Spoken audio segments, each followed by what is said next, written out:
valves supply water to 2 tunnels, and those tunnels are large enough to drive your pickup truck right through them with no problem.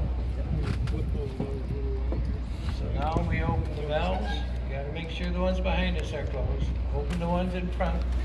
Water comes running from the tunnels. There's some big, huge piping that leads the water out to below this lock floor. This lock floor has holes in it the size of big suitcases. And that's exactly where the water comes up from the bottom and fills this lock. It's all done by gravity.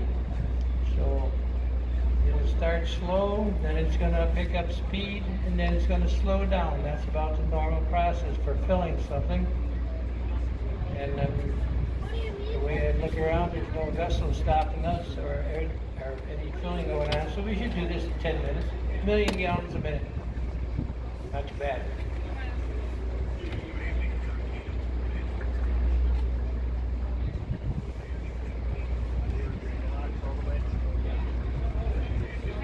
Do they ever drain the locks all the way? Question. Sometimes yes, sometimes no. The only time they can do that is from January 15th through March 25th. This year they did not drain this lock. The year before they did. That's their major repair time, is in that span of 8 weeks or so. And they can't afford to shut this down on daily operation. So most of that work is done right in the winter time. With Mother Nature sending that old northwest wind right down here through the locks, it's like a wind tunnel, very cold.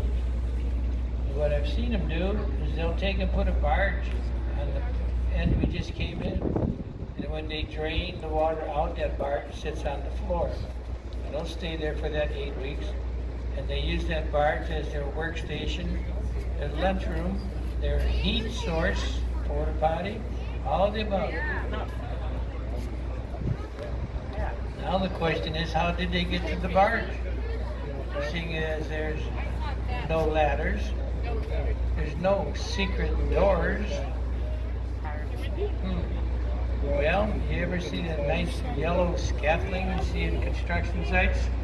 You'll see that from top to bottom. Top to bottom is 60 feet.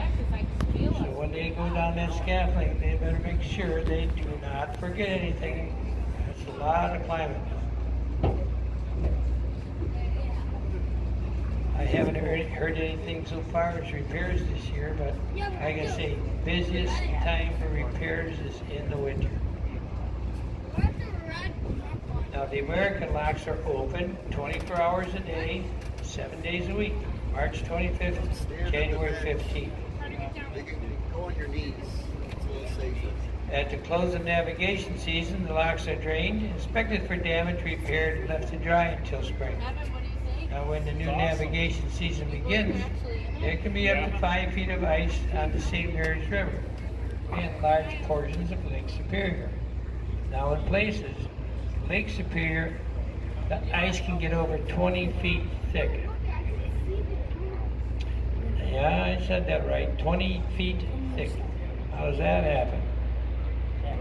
November gales, snow starts early, temperature's bad, Mother Nature is mainly the cause of everything, and she blows everything this way. This is the lowest portion of Lake Superior. Everything flows this way, all the ice. Ice, wind, and moisture can build ice very easily. And yes, it's very easy to get 20 feet thick. It hasn't in the last couple of years, but it definitely can. Now the United States Coast Guard, they send icebreaker Mackinac, smaller ice-breaking tug like the Katmai Bay, to break through the ice all the way across Superior so the ships can cross the lake. Then the cutters will bring the freighters back. They'll convoy them right through the ice field. Other ice-breaking vessels that are used include U.S. Coast Guard ice-breaking tug Biscayne Bay, ice-breaking buoy tender Alder, and the Canadian icebreaker Samuel Risley. Now, if they need a little extra help, they will get the Arctic icebreaker Pierre Radisson. That's the way you ate your birth. What?